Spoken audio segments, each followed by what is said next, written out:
ฟังคารีวิวนะคะสั่นอีกแล้ว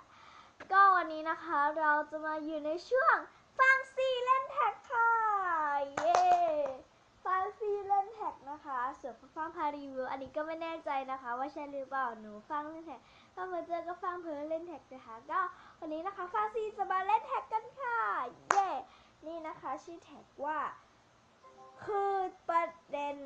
นอีกแล้ววันแม่ทั้งทีนะคะเราก็เลยมาเล่นแท็กนะคะก็คือ Mom Squishy Tag นะคะนี่นะคะ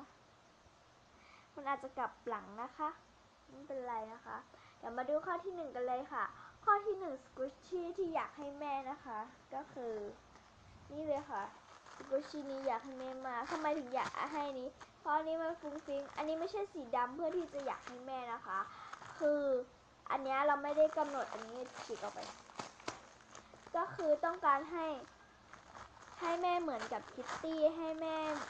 น่ารักเหมือนกันในการ์ตูนที่ให้แบบว่าโดดดังไปทั่วนะคะก็คือความเก่านะคะข้อที่2นะคะสกุชชี่ที่แม่ชอบกินแม่ไม่ได้ชอบกินแต่ว่าเป็นของหวานนะคะก็จะเป็นตัวนี้ค่ะเราชอบพาแม่ไปกินแม่พาเราไปกินนะคะแล้วตัวแม่ก็เล่นโทรศัพท์นะคะ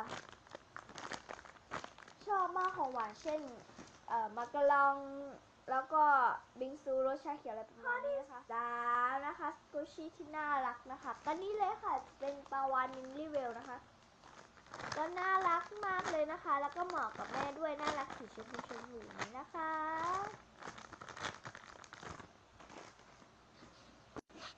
ข้อที่4นะคะสกูชี่เหมือนแม่นะคะก็จะเป็นชิ้นนี้เลยค่ะชิ้นนี้เหมือนแม่มากสีชมพูแก้มแบบน่ารัก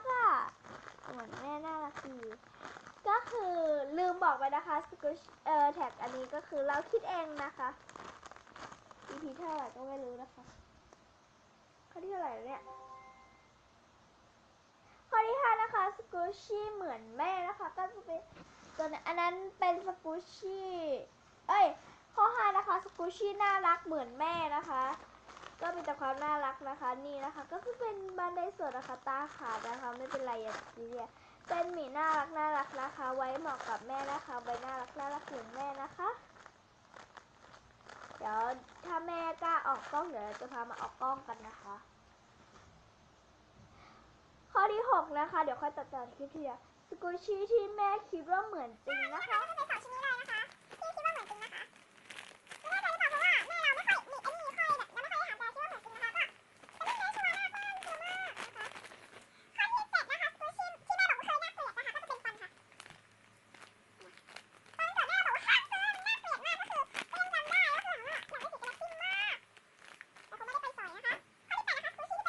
อกว่าเคยน่าเกลียดนะคะก็จะเป็นฟันค่ะตอนเกิดแม่บอกว่าน่าเกลียดมากก็คือก็ยังจำได้ว่าคืออยากได้สีกระทิ่มมากแต่คงไม่ได้ไปสอยนะคะข้อที่8นะคะสกูชี่ที่เป็นสีฟ้าแต่เราเอาไปสีกระทิ่มนะแม่ที่แม่ชอบกินนะคะเนี่ยค่ะแม่ชอบกินเป็นแบบว่าชูครีมแม่เราชอบกินอะไรคู่กับกาแฟแล้วก็เป็นขนมปังแบบนี้แหละค่ะข้อที่10นะคะสกูชี่โมนี้ที่แม่ชอบนะคะก็จะเป็นแกะนะคะวันนั้นเราซื้อมาแม่ชอบเลยเนาะแม่บอกว่าน่ารักนะคะน่ารักแบบนี้เนาะก็คิดว่าแม่ชอบนะคะก็สำหรับวิดีโอนี้นะคะฟังซีเล่นแท็กก็ขอลาไปก่อนค่ะ